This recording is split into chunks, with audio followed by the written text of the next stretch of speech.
Hello, everyone, and welcome. I'm George Blumenthal. I'm the director of the Berkeley Center for Studies in Higher Education and the former chancellor at UC Santa Cruz. And I'm delighted to have you all here today to participate in one of our CSHE Center for Studies in Higher Education seminars on issues of relevance to higher education. Today, we're going to be hearing about tenure, past, present, and future. And before we get started, I want to just emphasize that this is meant to be interactive. So if you have questions that you'd like to ask our speaker, I'd ask you to put those questions into the chat, and I'll try to get to those questions at the end of the presentation so that we have a chance to have a real discussion about the subject as well. But I am so glad and so delighted today to have with us our speaker, Hans-Joerg Tiede, who's the Director of Research at the American Association of University Professors. He conducts survey research on academic freedom, tenure, and governance. He's also written on the history of the AAUP and the development of academic freedom, tenure, and governance in the United States. He's the editor of policy documents and reports, for example, the AAUP Redbook, and he's the author of University Reform, the founding of the American Association of University Professors, published by Johns Hopkins University Press. So without any further ado, let me turn this over to Jorg. Thank you, and thank you so much for having me. I'm going to just share my screen and move this. So the topic of the presentation is tenure, and I want to start by talking about the historical development of tenure in the United States, and then give some results of a tenure survey that I conducted, and give some information about AAUP policy to help safeguard tenure into the future.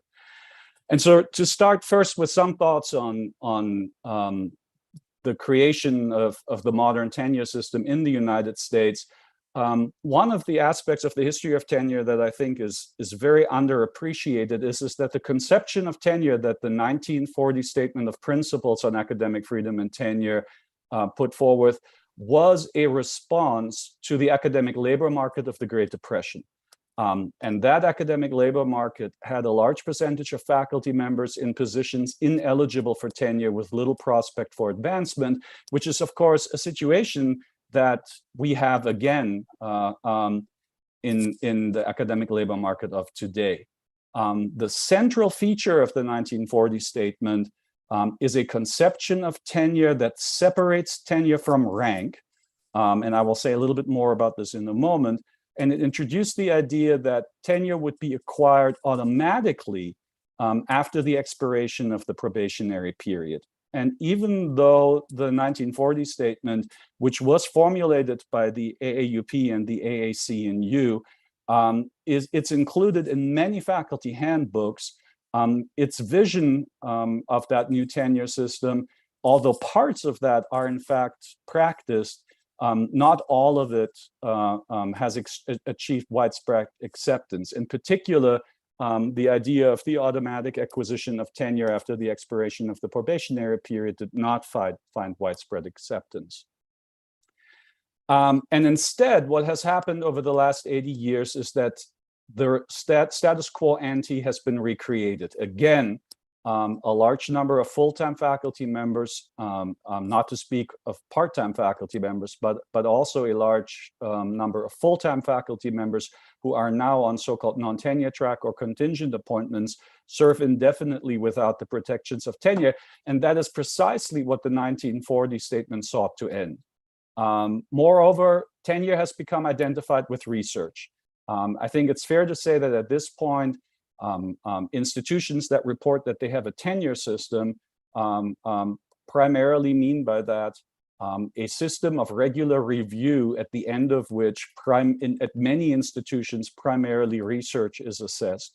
And that identification of tenure with research has proven detrimental for the justification of tenure as fundamental for the protection of academic freedom, because at times arguments are advanced to the effect that tenure is granted on the basis of research accomplishments. So faculty who don't conduct research are not in need of tenure, and so to that extent, it's somehow unrelated to academic freedom, which is of course completely false. The AAUP's view is that academic freedom includes teaching and extramural speech and participation in governance in addition to research, and tenure protects all of those aspects of academic freedom.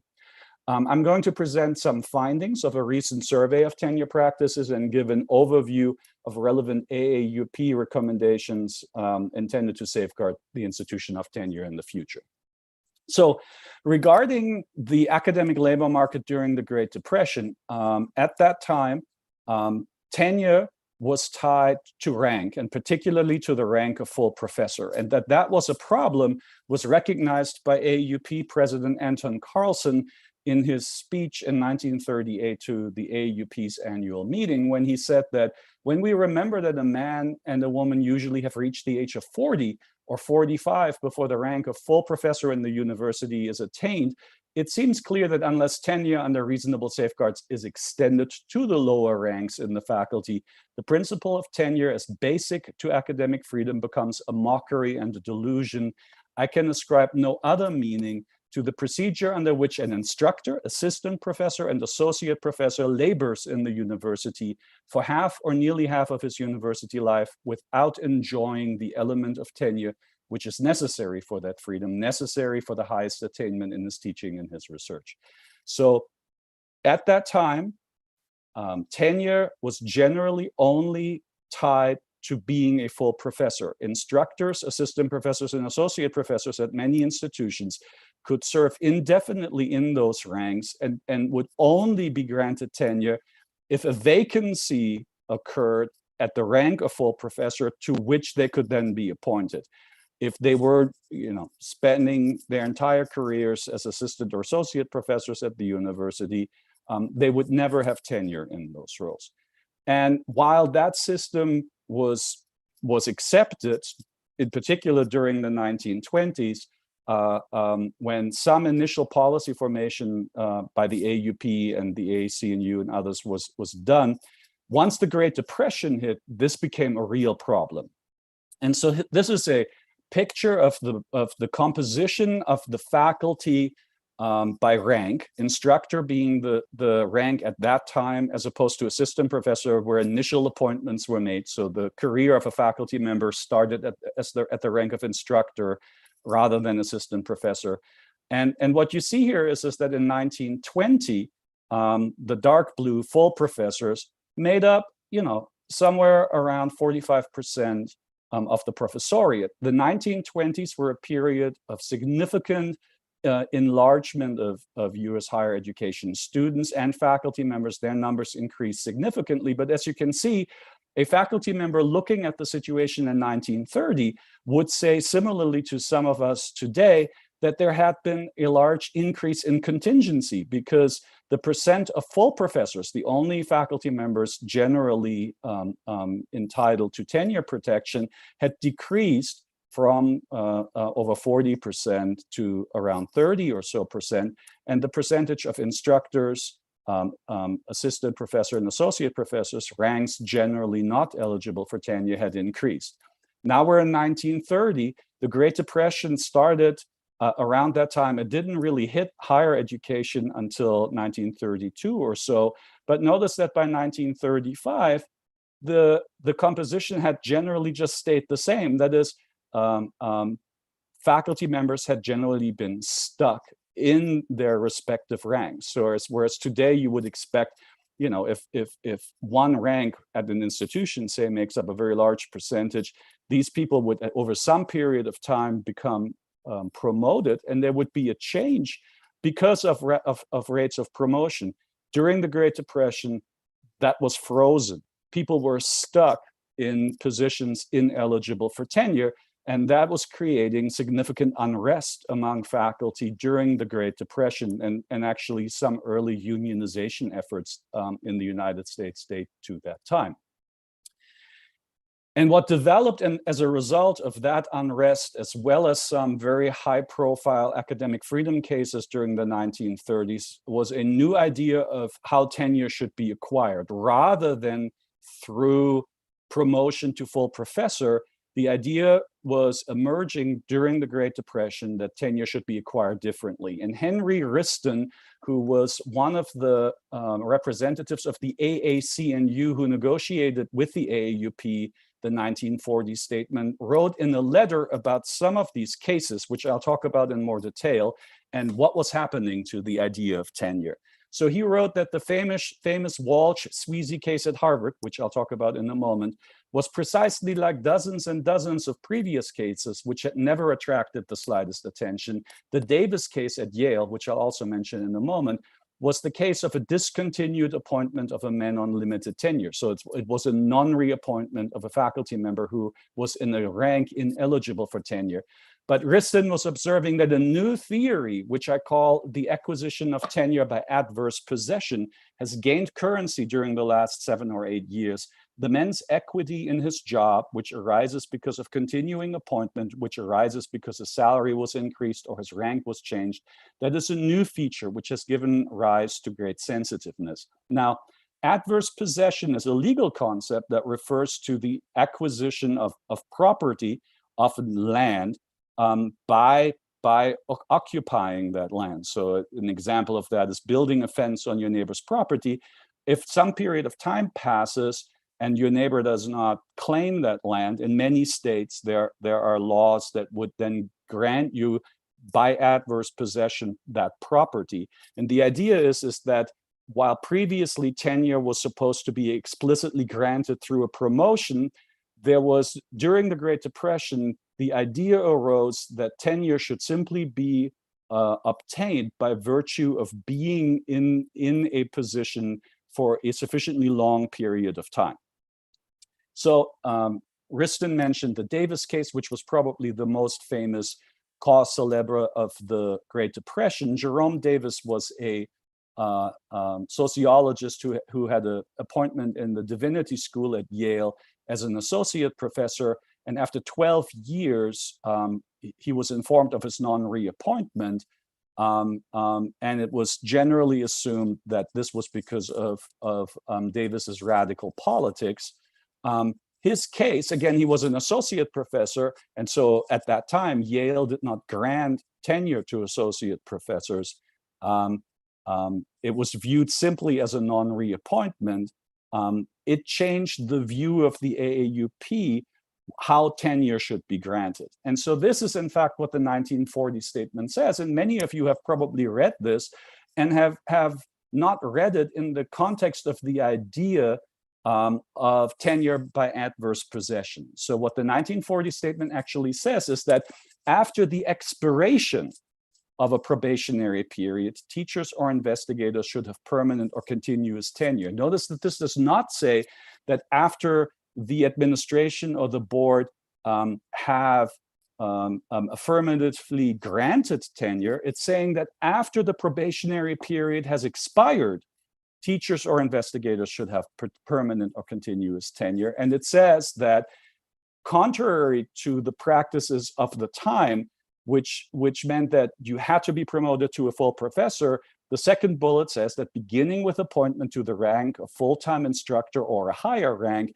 the probationary period should not exceed 7 years, including within this period full-time service in all institutions. There was a complicated idea at the time about credit for service at other institutions, which still exists to some extent, but is not as widely practiced today. But again, the core idea here is that tenure is granted not affirmatively by the board, but that it is obtained due to the expiration of the probationary period.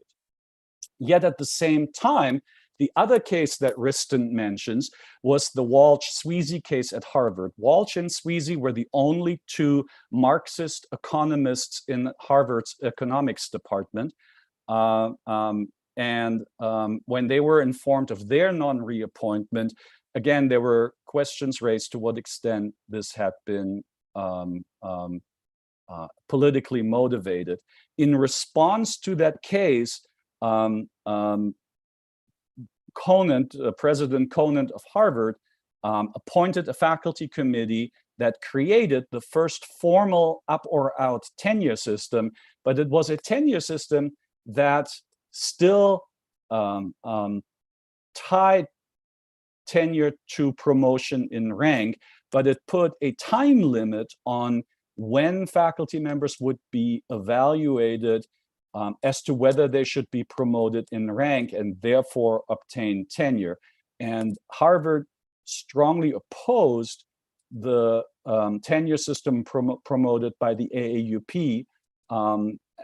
And as a result, at that same time, in the late 1930s, two separate views of what tenure is and how it should be obtained emerged that then spread from there, but in a way that did not completely adopt the ideas of the AAUP. This is, I apologize, a somewhat lengthy quote, but it's important because it describes the opposition of Harvard's committee to the tenure system that the AAUP was proposing. To divorce permanence of tenure from rank would create an almost irresistible temptation to place personal considerations above standards of scholarship and teaching. So what they're saying is, if you can simply get tenure within your rank without being evaluated for a promotion, then you might just keep people around because they're nice rather than because of their accomplishments. And that's why Harvard opposes such a system. The principle of selection by trial and by the strict application of criteria would tend to be broken down. The plan that they proposed for this up or out tenure system is severely competitive. It would hope that a selective system by which the university calls more than it can choose and profits by their temporary services may still afford a coveted opportunity to young scholars and teachers, an opportunity to pursue the vocation of scholarship, to acquire experience in teaching, and to establish themselves permanently in their profession, whether at Harvard or through the good offices of Harvard elsewhere.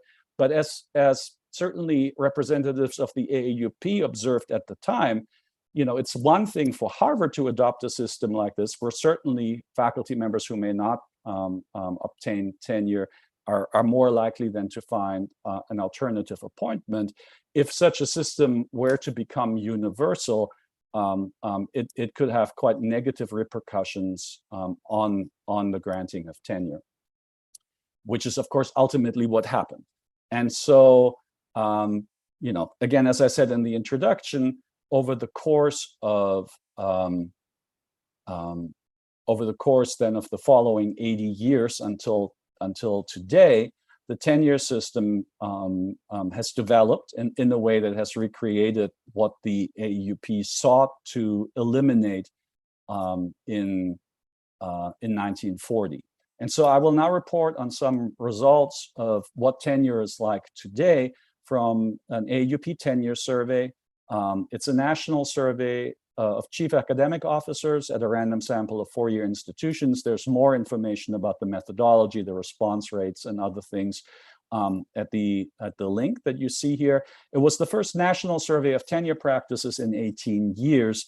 The National Study of Post-Secondary Faculty, which was a regular survey by the Department of Education's National Center for Education Statistics, regularly included questions about the tenure system in its institutional survey component. But that survey has not been administered since 2004. And so in addition to not having up-to-date survey data from faculty members, we also don't have many of the questions that the National Survey of Post-Secondary Faculty asked about. And so I included some of the questions in my survey for continuity's sake and for comparison's sake. And so you can find the full report on the AAUP's website. So the chart here on the left is actually not from that survey, but from an earlier report on faculty handbooks. But as you can see, tenure as a practice is essentially universal. Certainly among doctoral and research institutions, it's almost universal. Master's and bachelor's institutions, it has a very, very high prevalence, and it certainly has a higher prevalence among four-year institutions overall. So the survey asks whether there was a fixed length probationary period so that faculty members know that they will be evaluated for tenure after a fixed period of time. And 97% of institutions with a tenure system, four-year institutions with a tenure system, reported that they had a fixed length probationary period. And they reported the mean length of the probationary period as that is, they reported their probationary periods, and the mean length is 5.7 years, meaning that in the sixth year, generally the tenure review takes place. The AAUP says the probationary period should be 7 years, but in the case of a negative tenure evaluation, there's a terminal year which is included in the 7 years, and so 6 years is when normally the tenure evaluation takes place. Both of these findings really demonstrate the significant lasting impact of the 1940 statement on U.S. higher education. It has created a system that follows these types of recommendations, but again, not in every way. So when you ask institutions, have tenure standards been made more stringent in the last 5 years, which is a question that was asked in that form by the National Study on Post-Secondary Faculty, you see here how large institutions, doctoral institutions, public institutions reported to what extent they have made tenure standards more stringent.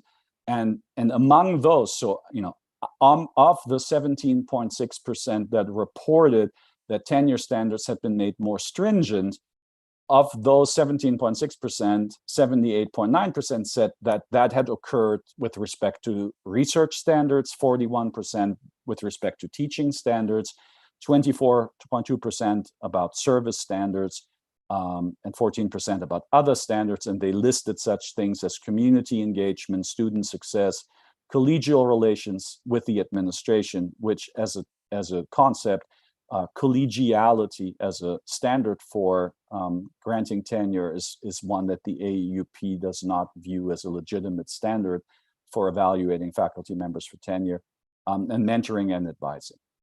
So clearly, again, what you see here is that there is the tenure system as it exists places an emphasis, of course, on research. And it is viewed at many institutions as what the AAUP describes as a merit badge for research-intensive faculty. And as a general principle, the AAUP said in a report that I would recommend to you called Tenure and Teaching Intensive Appointments, that tenure was not designed as a merit badge for research-intensive faculty. It was conceived as a right rather than a privilege. And I want to say again, that sentence, I hope, makes a lot more sense now that we've talked about this idea of tenure by adverse possession, right? The idea is that all faculty members, regardless of the rank at which they are appointed, should be probationary for tenure and should obtain tenure if they are still at the institution after 7 years. It was conceived as a right extended to all faculty members rather than to create subgroups of faculty that are eligible for it and that can then only be granted it for, after this kind of review through affirmative action of the board or the administration. It was conceived as a right for all full-time faculty members rather than as a privilege. As the 1940 statement observes, the intellectual and economic securities of the tenure system must be the bedrock of any effort by higher education to fulfill its obligations to students and society. And so, but as I said, what has happened instead is that a status quo ante was recreated, which you see here. So whereas in 1975, full-time tenured and full-time tenure track faculty, make up around 60, a little under 60%. They now make up around 30% of the faculty. And so the composition of the faculty has changed to a large extent in the almost 50 years that are covered here. And so, whereas the tenure system essentially initially spread, it then declined. The prevalence of faculty members eligible for tenure declined. But it is really important to think of this as you often look at a chart like this, and what is sort of missing is going back another 30 or 40 years and seeing what it was like in the Great Depression, and the extent to which what comes before 1975 here is first a period of time in which tenure expands and comes to a high point. And I don't know actually the exact year when it would have come to a high point, because data collection has not always been reliable in that area.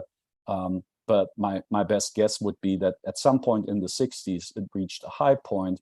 And then in the early 70s begins actually a decline here that ends up with where we are on this chart. And so, as tenure is under attack in a variety of ways, by legislative action, trying to abolish tenure, by institutions at times abolishing tenure altogether, although that is actually, to the best of my knowledge, comparatively rare. The main way in which tenure has been undermined is by reducing the percent of faculty members who are eligible for tenure within U.S. higher education.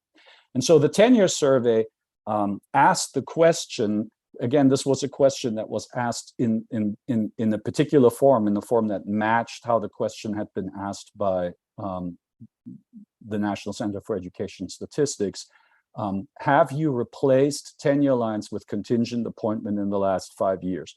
When that question was asked in 2004, among institutions that are the same group as this group that I'm looking at here, 4-year institutions with a tenure system, in 2004, it was around 17% of institutions that reported that tenure lines had been replaced with contingent appointments in the last 5 years. And as you can see here, the percent of institutions reporting that has dramatically increased, threefold among all 4-year institutions with a tenure system. So from about 17% to 53.5%, more at public institutions than at private, more at master's than at doctoral or bachelor's, and more at medium-sized institutions than at larger or smaller institutions.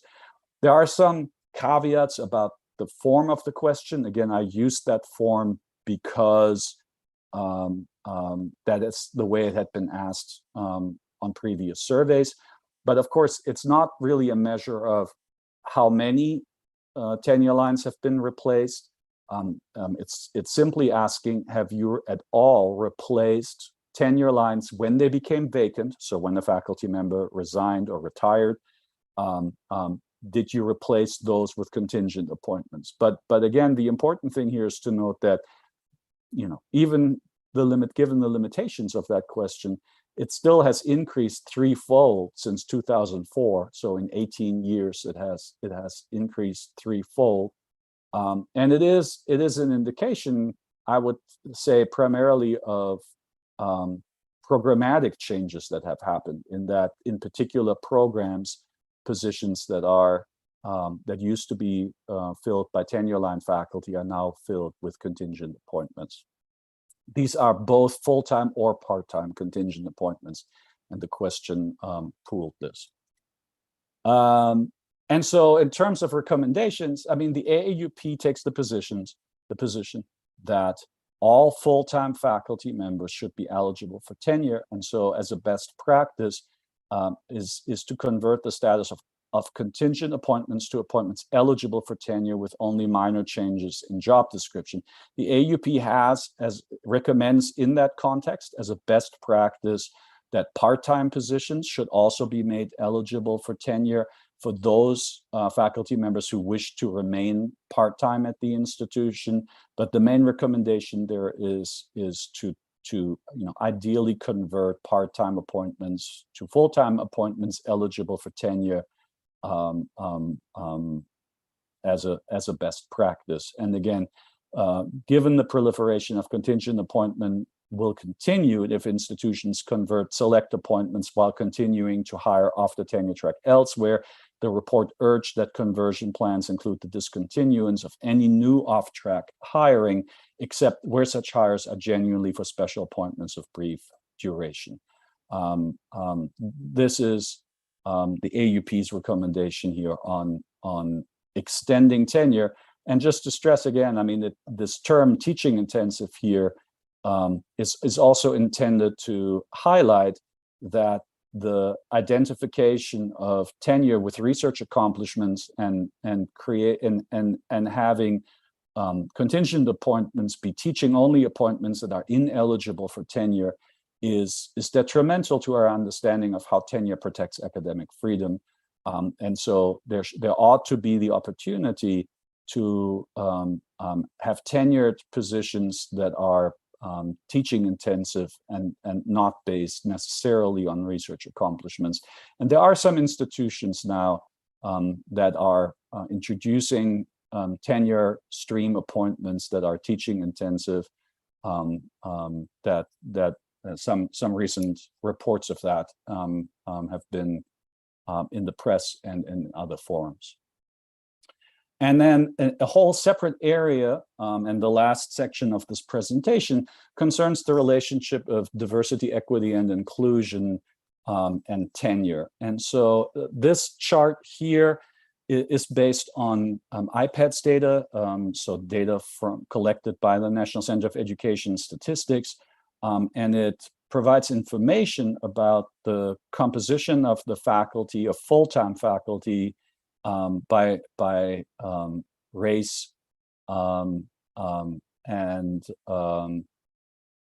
binary gender, which is the only way that the federal government at this time collects data of faculty members. And as you can see here in particular, if you compare, if you read this from left to right, so the light blue, the leftmost lighter blue is white men, the next is white women, and you have Asian men, Asian women, underrepresented minority, which is used in this report to include Black, Hispanic, Pacific Islander, American, Indian, Alaska Native, or two or more races, underrepresented minority women, unknown and non-resident alien. And as you see here in particular, how, among full professors, there are 8%, so 5 plus 3 of underrepresented minorities, men and women. But if you compare this, say, to non-tenure track faculty, it's 14%. So you are seeing here overall concerns about the lack of diversity, certainly in certain ranks, and a relative overrepresentation of ones ineligible for tenure, which points to a need for institutional action to address issues of diversity, equity, and inclusion in the tenure system. Again, this report is a report written by two of my colleagues, and I think there may be a link to that report available as well from the organizers here. And so the survey asked 3 questions about whether certain activities had occurred with respect to tenure and diversity, equity, and inclusion. And so the 3 questions were, do tenure standards include explicitly criteria that involve diversity, equity, and inclusion? So are faculty members evaluated for tenure according to standards that have explicit criteria related to diversity, equity, and inclusion? Second question was whether standards that exist had been reviewed with respect to potential implicit bias, and I'll have the next bullet below has more information about what is meant by that in this context. And then thirdly, whether faculty members who serve on promotion and tenure committees had been trained regarding implicit bias during the past 5 years. Now, I should say that the claim is not that these three are the only ways in which tenure can be addressed from the perspective of diversity, equity, and inclusion, but these three were identified in the development of the questionnaire as common central activities that had occurred at some institutions. And so the purpose of the survey was to learn about the prevalence of these three, whether standards for tenure include DEI criteria, whether standards have been reviewed with respect to potential implicit bias, and whether faculty serving on promotion and tenure committees had been trained regarding implicit bias. The types of implicit bias that may, for example, be present in tenure criteria when it comes to the work of faculty of color, of women faculty, include requiring research publications in journals that do not focus on research areas in which such scholars may more often be represented. That was, for instance, cited in the case at the University of Virginia in a tenure denial case, that in fact the tenure criteria had excluded all the publication venues in which faculty recruited to represent certain types of scholarship published in, not accounting for systematic differences in how students rate faculty of color, women faculty relative to white male instructors on student evaluations. And I will say that those respondents who said that tenure standards had been reviewed with respect to implicit bias reported that changes to student course evaluations had been a common response to the review of the standards for implicit bias, and not accounting for mentorship and service obligations that fall disproportionately on faculty of color. Now, here, given limits of time, I'm only showing you of the three that I asked about, I'm only giving you the first of the three. So this is only showing you here the findings on diversity, equity, and inclusion criteria and tenure standards. The other two you can find in the report that I linked to earlier. So I asked both whether they had these criteria in tenure standards, but I also then asked for those who said no, they did not have those, whether they were considering this or whether they were at this time not considering that this might happen. I mean, you can see here that large institution size is defined by Carnegie classification. It's tied to student size. I combined large and very large there. Large institutions, doctoral institutions, public institutions have diversity, equity, and inclusion criteria to a larger extent than other types of institutions. What certainly struck me as surprising, it was the extent to which institutions reported that this was not at all a consideration to them. You know, for private institutions, 43.4%. You know, for small and medium institutions, you know, in the mid 40s. I was surprised by that. The numbers are somewhat similar for the other activities. So the review with respect to implicit bias, similar percentages reported that they were not being considered. And I have, you know, some thoughts here on this. You know, one is that one of the reasons that I was interested in conducting this part of the survey was that press reports, especially on introducing DEI criteria, have tended to focus on opposition to doing so by faculty members, by some outside organizations that oppose them, at times by state legislatures that have opposed DEI efforts by institutions generally. And so that was one of the reasons why I was interested even in learning the prevalence of these practices in the first place. I should say that as a general matter, AAUP policy does not provide any substantive grounds to oppose tenure practices or standards that promote diversity, equity, and inclusion. And though, for instance, this has been the comparison at the University of California for having DEI criteria in search announcements, which is separate from tenure review, where they were at times by individuals criticizing such practice compared to political litmus tests or somehow akin to loyalty oaths. The AAUP does not agree with that assessment of them. Just as a side note, but nevertheless, I speculated that the focus on opposition to such activities may have caused them to be viewed as controversial, and that may help explain the relatively high percentage of institutions that have reported that they are not considering undertaking them. Certainly, some individuals reported that the reason they were not going to be able to undertake any kind of work from the perspective of implicit bias or DEI is in fact because the legislature in their state was prohibiting public universities from doing so. And that was the second part of the tenure survey, and some general comments about AAUP policy, how they relate to the future development of tenure. And with that, I thank you and direct you to various places where the AAUP provides information about our work, and I will be glad to answer questions at this point. Well, thank you so much, Jörg. This was fascinating, and I think all of us learned a great deal about the history and current trends in tenure at American universities. So thank you for making this possible and for a great presentation.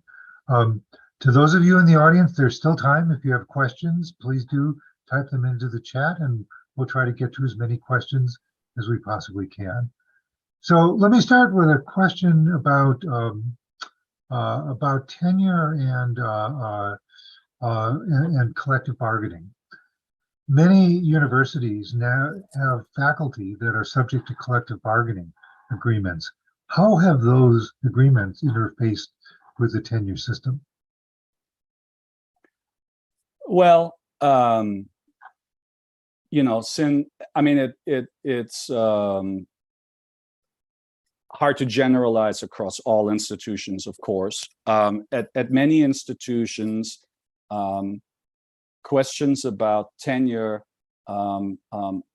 are subject to bargaining and are part of the collective bargaining agreement.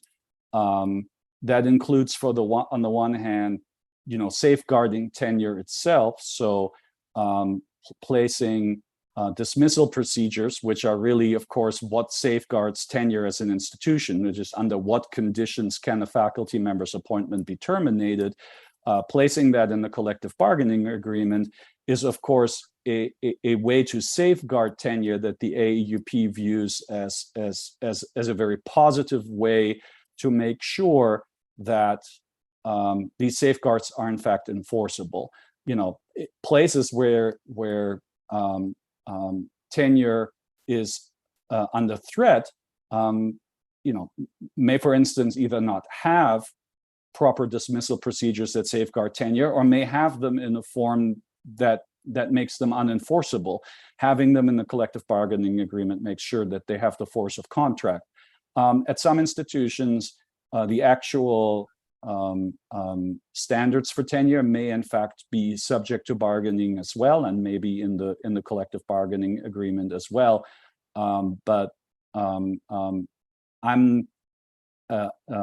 It's you know, some of the finer points there, I suspect may be part of then state law and the enabling legislation in the respective states in terms of what can and cannot be subject to bargaining. And so that's about all I can say in the most general sense.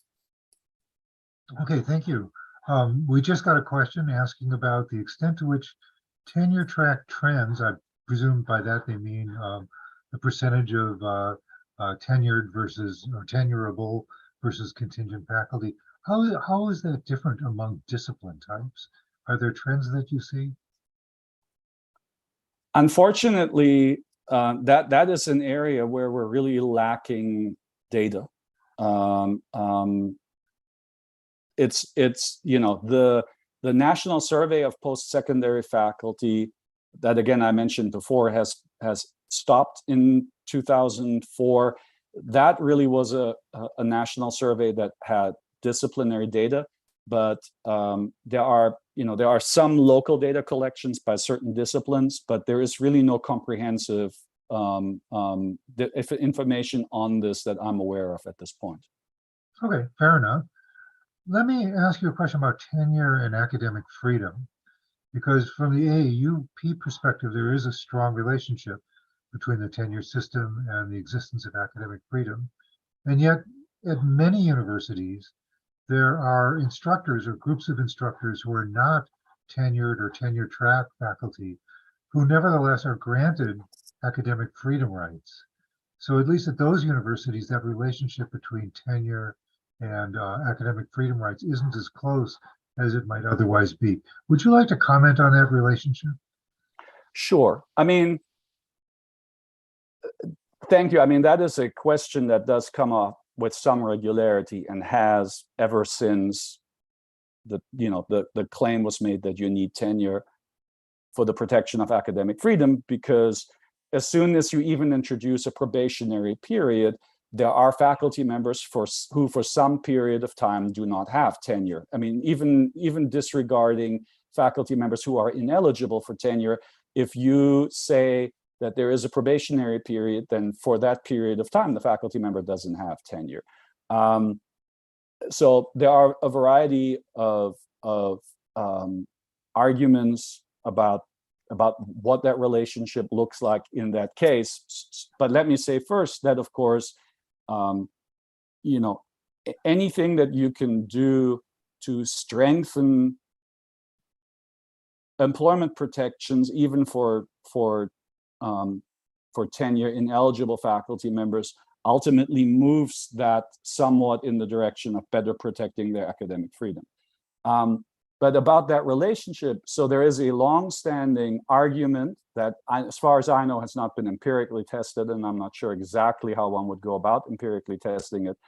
But so it's a little bit complex, but it is basically saying that, first of all, academic freedom is protected sort of directly, immediately by tenure, but ultimately it requires shared governance, because question of where in the end faculty members' appointments can be terminated should normally be left to faculty committees evaluating dismissal charges, or to faculty committees reviewing faculty members' tenure, etc. And the faculty members participating in that, their participation is protected by tenure.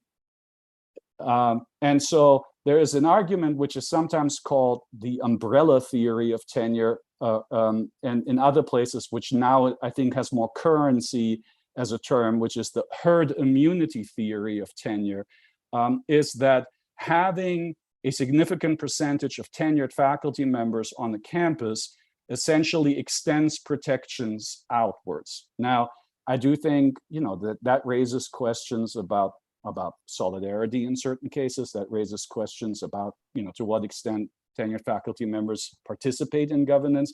It isn't a perfect theory, but it is an argument that is at times advanced, that the academic freedom of faculty members who are untenured is at least in part better protected by a functioning system of governance that protects academic freedom of all faculty members, the participation in which is protected by tenure.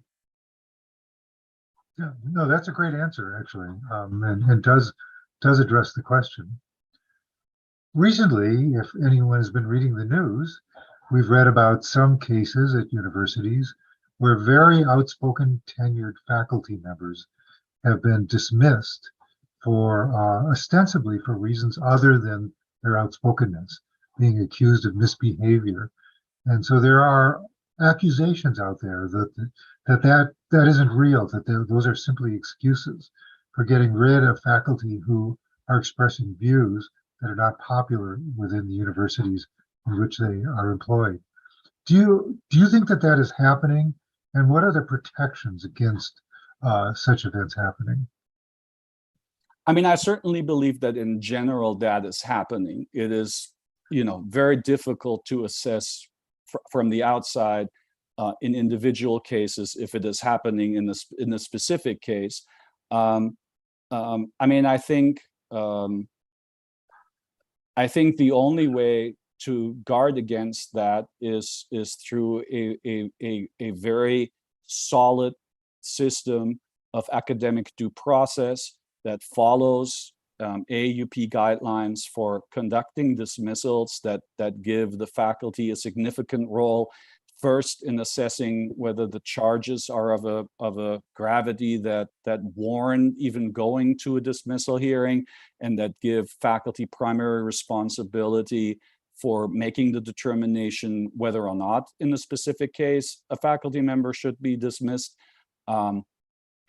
And honestly, I think that's the best recourse that we know we can give to allow faculty members to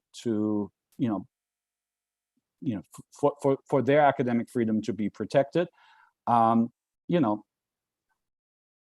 Beyond, I mean, I'm sure it does occur. I mean, I think the question is what happens in a case where somebody is outspoken, but that other misconduct in fact does rise to the level that warrants dismissal.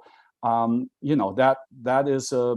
is just a challenge. I think we have a statement, a longer report on ensuring academic due process in politically controversial personnel decision that has a section that was written after the Ward Churchill dismissal, which is a similar type of case where charges were brought on unrelated matters after Professor Churchill's outspoken remark after September 11th.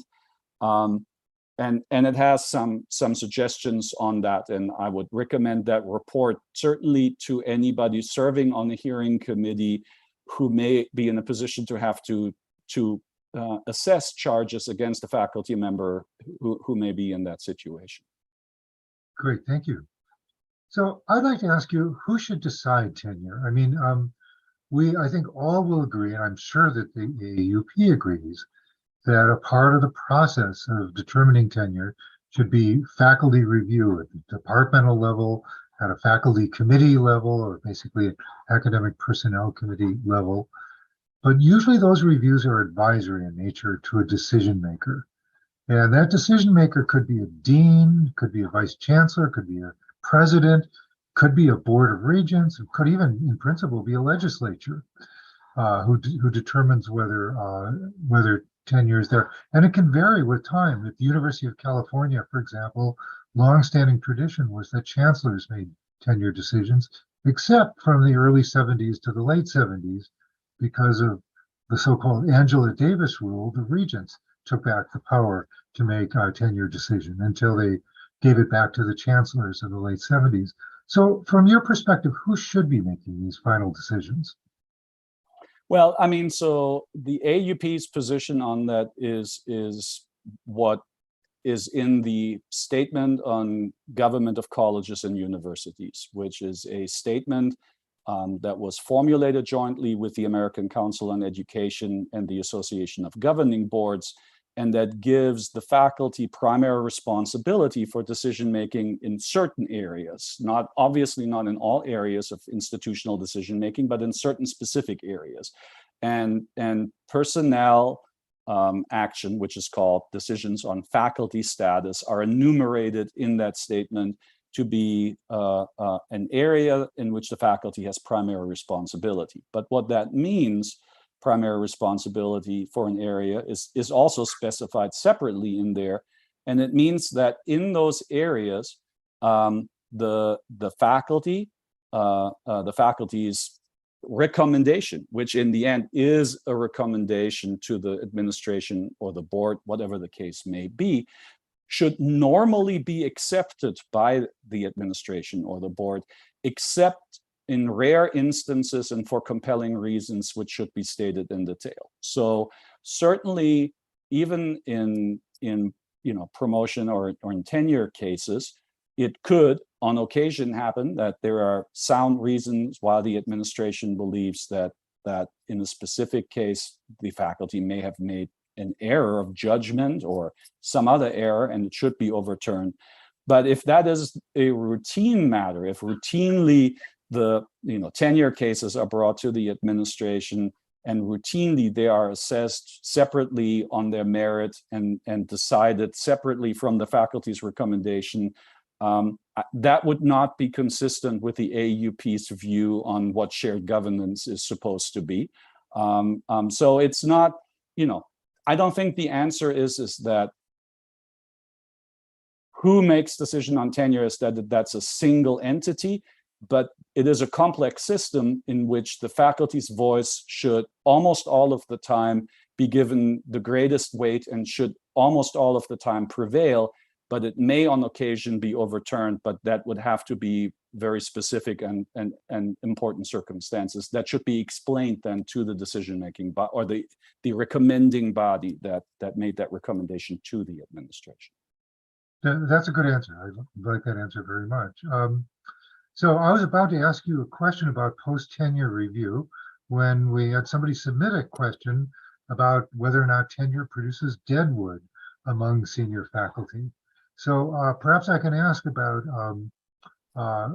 what your position would be about post-tenure review and to what extent the issue of non-productive faculty is a serious problem at American universities. I mean, I have more information about the former, the survey, the tenure survey that I administered had a question whether institutions had post-tenure review. Overall, 58% of institutions, again, these are four-year institutions with a tenure system, reported having post-tenure review. The prevalence was higher among public institutions. There was no real difference by Carnegie classification, but larger institutions more frequently had post-tenure review. But I did ask them separately, and this is the central issue from the AAUP's perspective about post-tenure review. For institutions reporting that they had post-tenure review, whether that review could lead to termination of appointment. And that is where the AAUP has a concern, because having a post-tenure review that may simply be a comprehensive review at various stages of a faculty member's career and giving them suggestions for professional development, which is a form of post-tenure review, is as long as it is adopted by a vote of the faculty and run by the faculty, is not objectionable. But it should not replace a system in which a dismissal has to be decided by a faculty body the way I've already described it here several times. And so if a post-tenure review can lead to dismissal, it raises questions about whether it is a faculty development program or essentially a way of bypassing standards for dismissal, which then essentially eliminates tenure. Now, overall, about half of respondents indicated that their post-tenure review, that it could lead to termination. And so overall, 27% of four-year institutions with a tenure system have a post-tenure review program that can result in termination. I guess I would say with respect to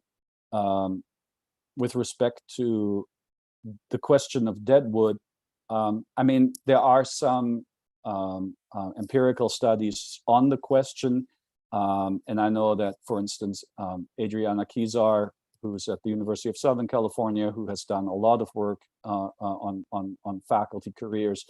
I was on a panel with her, and she pointed to several studies that point out that this deadwood problem is not really a serious problem.